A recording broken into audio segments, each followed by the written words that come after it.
धांसू कहानियाँ।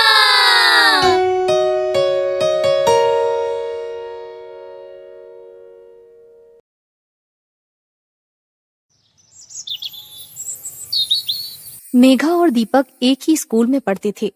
मेघा एक बहुत ही अमीर खानदान की लड़की थी और वहीं दीपक एक गरीब विधवा का बेटा था। उसकी माँ एक गारमेंट फैक्ट्री में कपड़ों की सिलाई का काम करती थी। मेघा को अपने अमीर होने पर बहुत घमंड था और वो सब पर अपनी अमीरी का रौब झाड़ा करती थी। वहीं दीपक समझदार, आत्मविश्वासी और दिलेर लड़का था। इसीलिए मेघा अमीर होकर भी हमेशा उससे मुंह की खाती रहती थी। मेघा की सभी फ्रेंड्स यूं तो उसके मुंह पर तो उसकी बहुत बड़ाई करती थी, मगर पीठ पीछे उसकी बुराई करने से कभी नहीं चूकती थी। एक बार स्कूल में सामाजिक भेदभाव को लेकर एक भाषण प्रतियोगिता होने वाली थी और उसमें मेघा और दीपक दोनों ही भाग ले रहे थे। अरे, ये गरीब तो समाज के कीड़े हैं कीड़े। हम अमीरों की क्या बराबरी करेंगे? देखना, भाषण प्रतियोगिता में तो मैं दीपक को धूल चटा दूंगी।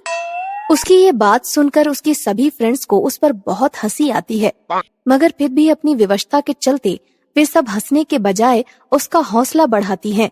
लेकिन यहाँ भी दीपक बाजी मार जाता है और वो इस प्रतियोगिता में प्रथम आता है। गरीब कहीं का, मुझसे कब तक जीत पाएगा? इसे अपने कदमों में ना झुकाया तो मेरा नाम भी मेघा नहीं। पर लगता नहीं मेघा कि दीपक कभी झुक पाएगा। ये दीपक तो तुमसे हर बाजी जीत जाता है। इस तरह दिन बीतते जाते हैं और दीपक को अपने कदमों में झुकाने का मेघा का सपना कभी साकार ही नहीं हो पाता, क्योंकि स्कूल की पढ़ाई पूरी हो जाने पर सब स्टूडेंट्स अपनी अपनी राह पर निकल जाते हैं। कुछ साल बाद मेघा भी अपनी पढ़ाई लिखाई खत्म करके अपने पिता का कारोबार संभाल लेती है, मगर उसमें अमीर होने का घमंड अभी भी बरकरार रहता है। तुम गरीब लोग कभी नहीं सुधर सकते। तुम्हें ये भी सेंस नहीं कि अमीरों को कैसे चाय सर्व की जाती है? क्या हुआ मालकिन? यू फूल, अंधे हो? प्लेट में चाय के धब्बे नहीं दिखते तुम्हें? जाओ दोबारा से चाय लेकर आओ। मेघा चपरासी को खूब डांटती है, मगर फिर भी वो कुछ नहीं बोलता। वो बोलता भी कैसे, क्योंकि उसे पता था कि मेघा जैसी घमंडी मालकिन के सामने जो भी जबान खोलता है उसकी नौकरी छिन जाती है। इसलिए वो चुपचाप वहाँ से लौट जाता है। मगर मेघा के पिता को उसका ये घमंडी रवैया देखकर बहुत दुख होता है और वो मेघा बेटी, क्या अपने कर्मचारियों के साथ ऐसा व्यवहार करना जायज है? इन गरीब कीड़े मकोड़ों को डांटते रहना बहुत जरूरी है डैडी, नहीं तो ये सिर पर बैठने की कोशिश करने लगते हैं। ऐसा सोचना छोड़ दो बेटी, क्योंकि घमंड हमेशा दिलों को तोड़ता है, दिलों को जोड़ता कभी नहीं है। जानकी प्रसाद बेटी के इस रवैये से काफी परेशान रहने लगे थे और इसी कारण उसके लिए किसी ऐसे वर की तलाश में थे जो उसके घमंडी और अड़ियल रवैये पर हमेशा के लिए लगाम लगा सके। इसी बीच एक दिन जानकी प्रसाद के घर पर एक एसी मैकेनिक आता है। ये लड़की कौन है सेठ? मेरी बेटी है। क्या तुम इसे जानते हो? अरे सेठ, मैं इसको जानता ही नहीं, अच्छे से पहचानता भी हूँ।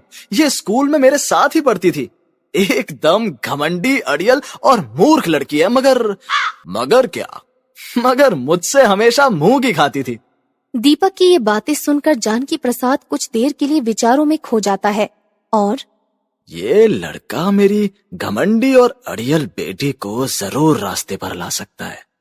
क्यों ना मैं इसे अपना जमाई बना लूं।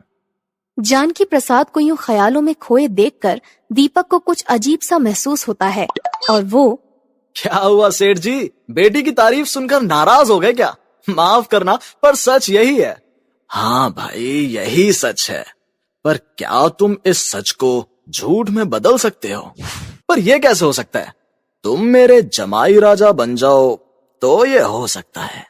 दीपक सेठ जानकी प्रसाद के इस प्रस्ताव को मान लेता है और फिर बिना किसी खास अड़चन के दीपक और मेघा का रिश्ता तय हो जाता है। अब देखती हूँ दीपक कि तू मुझसे कैसे बचेगा। उम्र भर तुझे अपने पैर की जूती बनाकर ना रखा तो मेरा नाम भी मेघा नहीं। मेघा पहले से ही दीपक को अपने पैर की जूती बनाकर रखने का निर्णय कर चुकी थी और इसीलिए शादी की पहली रात से ही वो दीपक को इस बात का एहसास कराना शुरू कर देती है। सुनो दीपक, मुझे पत्नी समझने की भूल कभी मत करना। मैंने तो शादी के नाम पर तुम्हारे गले में पट्टा डाला है और तुम खूब समझते हो कि पट्टा किसके गले में डाला जाता है। समझ गया। पर तुम भी समझ लो मेघा, पति बनाओगी तो प्यार मिलेगा, और अगर कुत्ता बनाने की सोचोगी तो फिर तुम्हें भी मैं। चुप करो और मेरे नजदीक आने की कोशिश भी मत करना। दीपक उसे तोते की तरह समझाता है, मगर उसके दिमाग पर तो पैसे के घमंड का भूत सवार था, इसीलिए वो अपनी हरकतों से बाज नहीं आती है। फिर एक दिन अपने इसी घमंड के चलते वो एक गंभीर भूल कर बैठती है। मालकिन, वो हमार घरवाली बहुत बीमार हो गई है, ओके खातिर थोड़ा मदद चाहिए। तुम गरीब नौकर भी भिखारी की तरह होते हो, किसी न किसी बहाने पैसे ऐंठने से बाज नहीं आते। क्या होती है घरवाली? मरती है तो मरने दो, पर मैं एक पैसा नहीं दूंगी। मेघा की ये बात सुनकर बुजुर्ग नौकर के दिल पर गहरी ठेस पहुंचती है और उसे मेघा पर गुस्सा आ जाता है।